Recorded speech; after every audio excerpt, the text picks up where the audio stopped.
नमस्कार, मैं हूं आंचल सिंह और आज हम बात करेंगे तबलीगी जमात को लेकर। तबलीगी जमात पर जिन पर आंकड़े दिखाने पर लोगों ने सवाल खड़े किए थे कि तबलीगी जमात को हटा देना चाहिए कॉलम से, और यहां पर अल्पसंख्यक आयोग ने भी इस पर सवाल उठाए थे। दिल्ली के अल्पसंख्यक आयोग ने गृह मंत्रालय को पत्र लिखा था कि तबलीगी जमात का कॉलम हटा देनी चाहिए, इससे मुसलमानों की भावनाएं आहत हो रही हैं और समाज में नफरत फैल रहा है। लेकिन अगर आपको बता दें कि जो तबलीगी जमात को मुसलमानों से जोड़कर दिखा रहे थे कि तबलीगी जमात का सच दिखाना है तो मुसलमानों का विरोध हो जाएगा, पूरे देश में मुसलमानों के खिलाफ है ये बातें।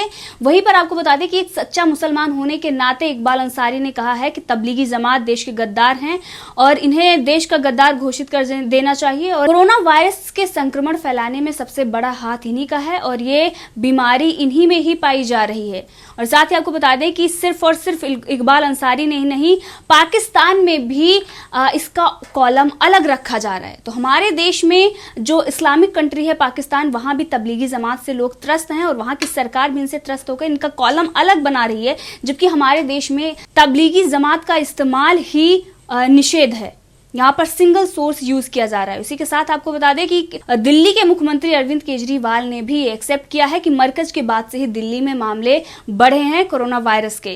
तो इसी पर चर्चा के लिए हमारे साथ हैं डॉक्टर पवन त्यागी, जो संघ विचारक हैं। इसी पर हम बात करेंगे कि क्या कुछ ऐसा है जिसकी वजह से कुछ लोग इनका सपोर्ट कर रहे हैं। सर, आपका बहुत बहुत स्वागत है हमारे चैनल में। सर, जिस तरीके से कोरोना वायरस के मरीजों की संख्या तबलीगी जमात के बाद सामने आई है, उसके बाद कई सारे लोग हैं इनको सपोर्ट कर रहे थे, और अब जब इनको ये कहा जा रहा था कि तबलीगी जमात को मुसलमानों की भावनाएं आहत होगी अगर इनका सच सामने लाएगा, मीडिया पर भी धमकियां आ रही थी। वहीं पर बबीता फोगाट ने अगर इनको जाहिल जमाती बोल दिया, उस पर भी लोगों ने सवाल खड़े किए थे। यहाँ तक कहा था कि समाज में नफरत फैला रही है, धमकियां लगातार मिल रही थी। और अब बाबरी मस्जिद के पक्षकार इकबाल अंसारी ने कह दिया है कि अगर कोई सच्चा मुसलमान होगा वो तबलीगी जमात का सपोर्ट नहीं करेगा। इस पर आप क्या कहेंगे? देखिए, मेरा मानना है कि जो आज इकबाल अंसारी जी ने बोला है, ये अधिकतर मुसलमानों की, देश के मुसलमानों की आवाज़ है।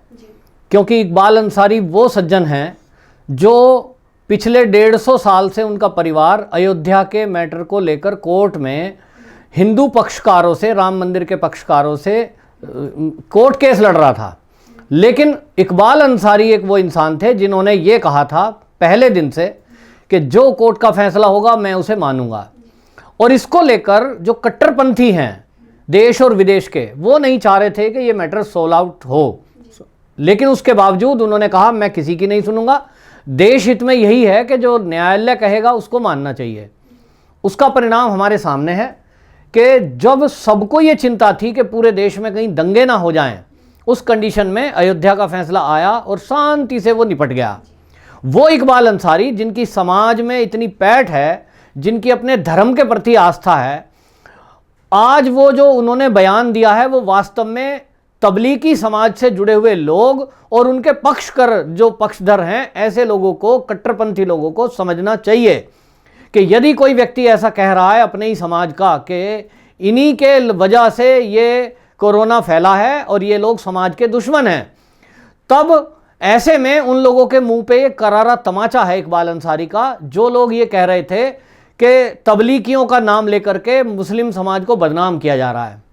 आप देखिए, जिस दिन से तबलीगी का किस्सा सामने आया मरकज का, उस दिन से आज तक कहीं भी किसी सर्व समाज को बदनाम नहीं किया गया। हमारे देश में जो लगभग 30 करोड़ की आबादी है मुस्लिमों की, उस सारे समाज को नहीं कहा जा रहा। उसमें तो डॉक्टर्स भी हैं ऐसे जो उस धर्म से आते हैं और हॉस्पिटल में कोरोना से जूझ रहे हैं, वो लोगों को ठीक कर रहे हैं, इलाज दे रहे हैं। ऐसे पुलिस में भी जाबाज अफसर हैं जो दिन रात अपनी ड्यूटी कर रहे हैं और वो उसी धर्म से ताल्लुक़ रखते हैं। तो धर्म का तो कोई मामला ही नहीं है। यही अगर मरकज की जगह किसी मंदिर के माध्यम से और लोग मंदिर में छुपे होते, किसी गिरजाघर में छुपे होते, तो शायद इसी प्रक्रिया जो चल रही है तीखी, उसके विरुद्ध में जो टिप्पणियां आ रही हैं, वो ऐसा बाकी समाज की आती। तो पहले दिन से लेके आज तक मरकज को लेकर जब मामले सामने आए, बस गलती केवल यह है कि कुछ लोग मरकज के पक्ष में खड़े हो गए और उसको हिंदू मुस्लिम करके ऐसा सिद्ध कर दिया कि जैसे ये सरकार मरकज वाले लोगों को बदनाम कर रही है, तबलीगी समाज को बदनाम कर रही है, जबकि सरकार की केवल और केवल पहले दिन से मंशा ये रही है कि ये किसी तरह जो लोग वहां शामिल हुए वो सामने आ जाएं ताकि उनका इलाज हो सके और ताकि देश में वो रोग ना फैल सके, क्योंकि ये रोग मैन टू मैन फैलता है, छूत का रोग है, लोगों में संक्रमण बढ़ता है खांसने से और छींकने से। और सरकार की मंशा थी, इसलिए मौलाना साद को पहले ही दिन से पुलिस खोज रही है और उनको ये कह रही थी कि भाई आप हमें लिस्ट दे दीजिए कितने लोग आए और वो कहाँ कहाँ हैं, और उनको आप भी आह्वान करिए कि वो सब लोग समाज के सामने आ जाएं और हॉस्पिटल में आ जाएं। लेकिन उसी दिन से इसमें क्या हुआ है कि मरकज के लोग जितने शामिल हुए उनकी संख्या लगभग, जो इंटेलिजेंस के पास है, वो 9,000 के करीब है। आज तक खूब रेड हुई हैं मस्जिदों में, जबरदस्ती फोर्स उनको ढूंढ ढूंढ कर निकाल रही है, इंटेलिजेंस सारा लगा हुआ है डिपार्टमेंट। उसके बावजूद आज तक की जो रिकवरी वो लगभग 3,000 है। 6,000 अभी भी छुपे हुए हैं। और इस छुपने के कारण को बार बार जो मरकज के प्रवक्ता हैं उनसे पूछा जा रहा है मीडिया के माध्यम से कि भाई मौलाना साद तो गायब है, आप ही बता दो कितने और कहां छुपे हुए हैं। तो इनके पास कोई उत्तर नहीं है। और इसलिए सारा समाज देख रहा है, सारा देश देख रहा है और दुनिया देख रही है कि किस तरह से भारत में ये मरकज की वजह से मामले बढ़ते जा रहे हैं। अगर ये मरकज वाले हमारे देश में छुपे हुए ना होते तो अब तक तो हमारा देश इस कोरोना से निपट गया होता और ये सब लॉकडाउन खुल गया होता। तो देश को ये पता लग रहा है, गरीब मजदूर, रिक्शे वाले, दिहाड़ी वाले जो भूख से तड़प रहे हैं कहीं कहीं, वो जो परेशान है दिहाड़ी नहीं होने से, जो व्यापारी वर्ग परेशान है, जिनकी दुकानें बंद हैं, जिनके उद्योग धंधे ठप हो गए हैं, उसके लिए अगर कोई जिम्मेदार है तो वो इस समय मरकज है, वो जमाती हैं। क्योंकि जमाती ना होते, ये पहले ही निकल के सामने आ जाते तो 15 दिन के अंदर इन सब का इलाज भी हो गया होता और अब तक तो ये ठीक होकर अपने अपने घरों को पहुंच गए होते। लेकिन इसके उलट ये छुपे रहे, जिसके कारण अभी तक जो हमारा स्वास्थ्य सचिव की रिपोर्ट है, उन्होंने बताया 1548 अभी तक जो हैं कोरोना संक्रमित भारत के अंदर, उसमें 448 माने लगभग 50% के करीब, ये 40% के करीब आ रहा है। लगभग 40% ये मरकज से जुड़े हुए लोग हैं और ये हर राज्य में फैल चुके हैं। हर राज्यों में इनका पता लग रहा है, हर राज्यों में पुलिस इनको पकड़ के निकाल रही है। और इसलिए उस मरकज को अगर कोई कह रहा है, उसके आंकड़े अलग अलग करके बताए जा रहे हैं कि भाई कुल इतने, मरकज के इतने, तो इसमें इनको दर्द क्या है। अब आपने जिक्र किया पाकिस्तान का। पाकिस्तान तो एक इस्लामिक कंट्री है, वो अपने इस्लाम को क्यों बदनाम करेगा। भारत में तो आप मान रहे हैं कि मोदी गवर्नमेंट है, भाजपा की है, हिंदुत्ववादी सरकार है, इनको बदनाम करने में लगे हैं ये कह करके। लेकिन पाकिस्तान में तो इस्लामिक स्टेट है, उसमें क्यों कोई बदनाम करेगा। वहां खुद सिंध प्रांत के जो मुख्यमंत्री हैं सैयद मुराद अली शाह, वो कह रहे हैं कि मार्च में रावलपिंडी में मरकज के लोग इकट्ठे हुए, तबलीग के लोग इकट्ठे हुए, यहां जैसे मरकज कह देते हैं वहां तबलीग, यही लोग हैं सब। तो वो तबलीगी इकट्ठा हुआ जो 80,000 के करीब थे और उस एक जगह इकट्ठा होने के कारण वो फैल गए और मार्च के बाद वो छुपे हुए हैं। तो वो कह रहे हैं कि भाई ये सामने आए, इनकी वजह से वहां पाकिस्तान के ही जो रायविंड शहर है वहां पे 429 तबलीगी ये संक्रमणित पाए गए हैं, कोरोना से ग्रसित पाए गए हैं।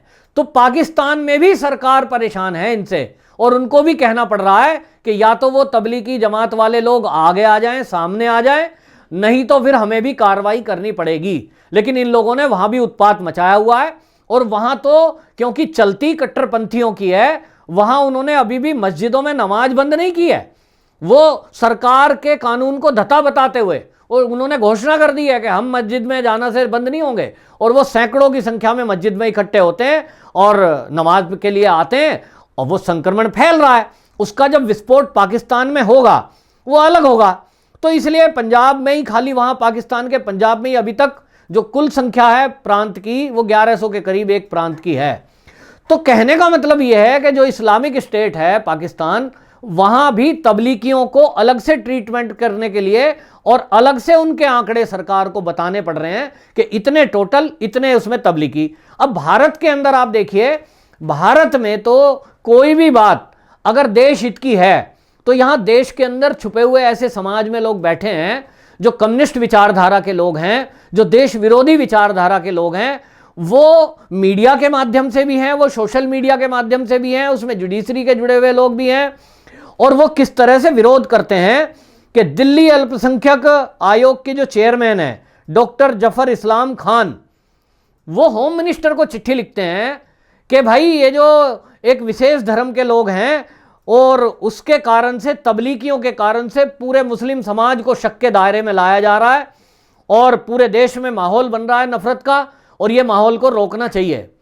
भाई उस जफर इस्लाम को कौन समझाए कि अगर ये दिल्ली के अंदर मरकज में लोग शामिल हुए थे तो कोई बात नहीं, लेकिन अगर वो सामने आ जाते और वो सरकार को कहते कि भाई हम शामिल हुए थे, हम संक्रमित हैं कि नहीं, हमारा टेस्ट कर लो, सरकार टेस्ट कर लेती, जो संक्रमित है उसका इलाज होके वो ठीक हो गया होता और बाकी फैलने से बच गया होता। तो अल्पसंख्यक आयोग जो दिल्ली है वो भी कहीं ना कहीं राजनीति कर रहा है।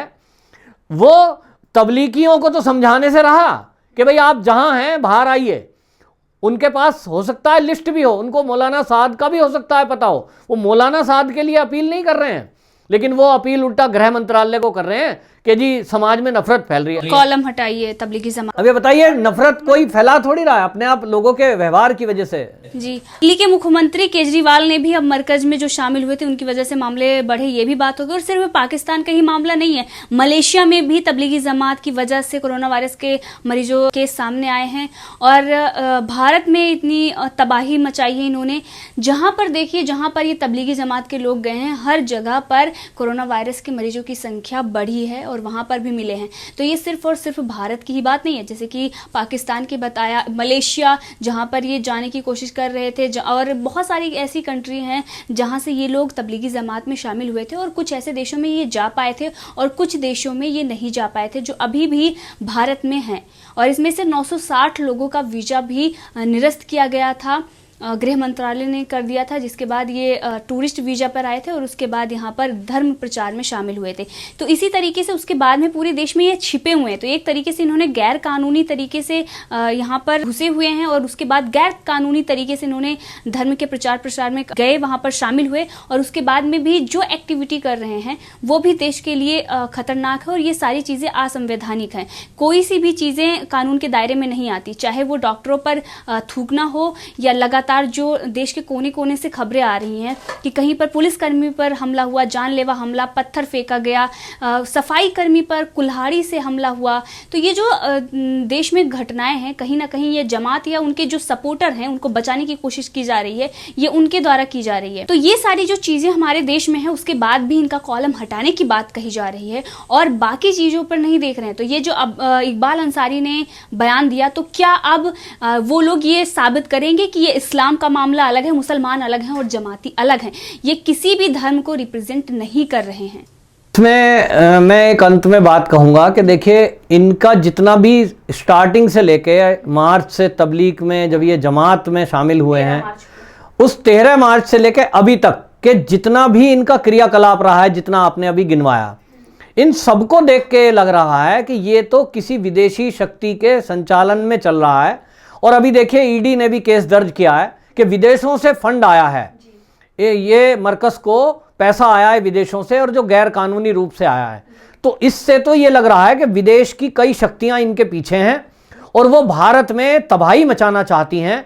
वो भारत में कोरोना के माध्यम से बहुत लोगों के, मैं तो कहूँगा, हत्या करना चाहती है। जिस तरह से आतंकवादी आते हैं बंदूक लेकर के और यहाँ नुकसान करते हैं, ये वायरस लेके आए हैं। हाँ सर, यहाँ तक कि कश्मीर से मामले सामने भी आए हैं कि आतंकवादी जो हैं वो अपने आप में इंजेक्ट कर रहे हैं कोरोना वायरस, और भी जो लोग हैं संक्रमित उनके यहाँ जाकर खाना खा रहे हैं, खुद में इंजेक्ट कर रहे हैं, उसके बाद वो फैला रहे हैं। 9 इससे पहले एक रिपोर्ट आई थी, आपको बता दें कि 9 आतंकवादियों को सेना के जवानों ने मारा था और वो सिर्फ और सिर्फ कौन से लोग थे? यही थे जो संक्रमण को बढ़ाने की कोशिश कर रहे थे। तो उनको पकड़ पकड़ के मारा जा रहा था वहाँ पर, क्योंकि वो एक तरीके से ह्यूमन बॉम्ब की तरह रिएक्ट कर रहे हैं। पहले ये हथियार से लड़ रहे थे और आज इनके पास पे वायरस है, उसको फैलाकर ये लोगों की जान ले रहे हैं। तो एक तरीके से ये जमाती भी उसी तरीके से ट्रीट कर रहे हैं जिस तरीके से कश्मीर में आतंकवादी। जी, पूरे देश में कहीं भी मुस्लिमों के प्रति कोई आक्रोश नहीं है लोगों के अंदर, ना कोई नफरत का भाव है, सब लोग प्रेम से रह रहे हैं। कुछ ही लोग, चाहे वो मरकज से जुड़े हैं, चाहे वो लोग हैं जो हमारे स्वास्थ्य कर्मियों पे और पुलिसकर्मी पे हमला कर रहे हैं, वो मुट्ठी भर लोग हैं और वो हमारे देश के कुल मुसलमानों की 0.1% भी नहीं है। तो वो बहुत थोड़े से लोग हैं और जो ऐसी घटना करता है उसके प्रति आक्रोश होना निश्चित है, स्वाभाविक है। देश में आक्रोश आता है और उसका जो अभी आज अंसारी जी ने किया है, ऐसा नहीं, इसके अलावा हमने बहुत सारे ऐसे डिबेट्स में भी देखते हैं, बहुत सारा एक ऐसा वर्ग है, हाँ बहुत सारे ऐसे लोग हैं, बिल्कुल। तो ये पूरे मुस्लिम समाज के प्रति नहीं है, केवल उन लोगों के प्रति है जो इस देश में डॉक्टरों का साथ नहीं दे रहे हैं, हमारे देश का साथ नहीं दे रहे हैं, स्वास्थ्य कर्मियों पे हमला कर रहे हैं, या वो कोरोना फैलाने की कोशिश में लगे हुए हैं, चाहे वो तबलीगी हो, चाहे वो उनके द्वारा बरगलाए गए लोग हों। सर, आपका बहुत बहुत धन्यवाद हमारे चैनल पर हमसे जुड़ने के लिए। नमस्कार, मैं इसी के साथ आपसे विदा लूंगी और फिर मिलूंगी अगले विषय पर।